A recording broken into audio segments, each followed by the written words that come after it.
More than 90 water rescues, a campground building collapse, and an 8-foot river surge in a single hour turned a summer river corridor into a live swift water disaster zone. On Friday, July 10, 2026, in Lesterville and across the Black River Basin of Reynolds, Iron, and Crawford counties, Missouri, flash flooding escalated from a weather event into a full-scale emergency operation. Between 7 and 12 inches of rain fell across parts of the region. The National Weather Service issued a flash flood emergency, and Governor Mike Kehoe activated Missouri's emergency operations plan as roads, campgrounds, and homes began failing almost simultaneously. But the darkest phase of the flooding was still moving downstream. Hours earlier, this was supposed to be a normal midsummer night in one of southern Missouri's busiest recreation corridors. The Black River campgrounds around Lesterville, the floating outfitters, the cabins, the low-water access roads, and the state park traffic around Johnson's Shuttons and Torm Sauk were all operating inside a landscape built around water, but never meant to absorb this much of it this fast. By around 2:30 in the morning, emergency calls were already coming in from trapped campers. Families who had gone to sleep beside a river woke up inside a runoff channel. The failure mechanism was brutally efficient. A stalled frontal boundary across the Ozarks combined with repeated training thunderstorms, deep moisture, and rainfall rates reaching roughly 1.5 to 2.5 inches per hour. In parts of Reynolds and Iron counties, the event was described as a 1 inch to 1,000-year rainfall occurrence. The warning language became explicit, move to higher ground immediately. This was no longer heavy rain. This was hydraulic loading on saturated ground, tributaries, culverts, creek crossings, and campground structures all at once. Once the Black River began climbing, the region's support grid started coming apart. Near Lesterville, the river rose 8 feet in 1 hour. Major routes closed across multiple counties, MO19, MO21, MO49, MO143, along with several lettered secondary roads that function as lifelines for campgrounds, homes, and rural access. In Reynolds County, officials reported one lane of Highway 49 near Black washed away. Near Annapolis, local leaders warned that Big Creek Bridge was nearly overtopped and railroad tracks required inspection. Lesterville School opened as a shelter. Arcadia High School became a reunification point for evacuated campers. This is how flood disasters scale in rural terrain, not by one dramatic failure, but by the sudden severing of every route in and out.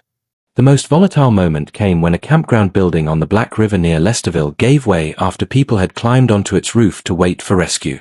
Initial reports said 10 to 17 people may have gone into the water when the structure collapsed. At the same time, roughly 40 stranded people, including children, were being reached at Black River Lodge. 5 missing campers from Bearcat Getaway were later found safe. In Iron County, approximately 168 teens and 60 adults were airlifted from the Torm Sauk campsite by National Guard helicopters. Even the rescue operation was taking damage. 2 boats capsized in the current, and responders still kept moving. This was not one rescue scene. It was multiple active extraction zones across a broken river system. The twist was that the collapse was not the end of the emergency. It was the midpoint.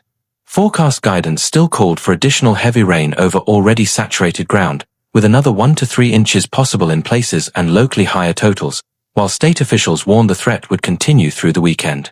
In Crawford County, search crews were still looking for 23-year-old Faith Gregory near Davisville after conditions forced nighttime suspension. That changes the psychology of the disaster instantly. Rescuers are no longer just reacting to what failed. They are racing against what may fail next. Why did this corridor fail so fast? Because the atmosphere and the terrain synchronized. A stalled boundary held storms in place. Repeated cells trained over the same counties. Precipitable water values were extremely high, and rainfall rates were strong enough to overwhelm absorption almost immediately. Then the geography did the rest. The Black River Basin in this part of Missouri is not a broad urban plain. It is a steep, channelized recreational landscape of ridges, hollows, creeks, low water crossings, riverside campgrounds, and structures built close to access points people want in fair weather and cannot escape quickly in bad weather. Once tributaries filled, the river network became a conveyor belt. The map of impact ran far beyond a single viral clip. The emergency zone stretched across parts of Reynolds, Iron, Crawford, Madison, Wayne, and nearby counties, with affected communities and corridors including Lesterville, Annapolis, Viburnum, Glover, Oates, Bixby, Black, Hogan, Chloride, Sabula, and Davisville. Johnson's Shuttons and other recreation sites were pulled into the emergency footprint. Campgrounds shut down. Roads vanished from the usable map. Power restoration crews were already working outages in flooded areas.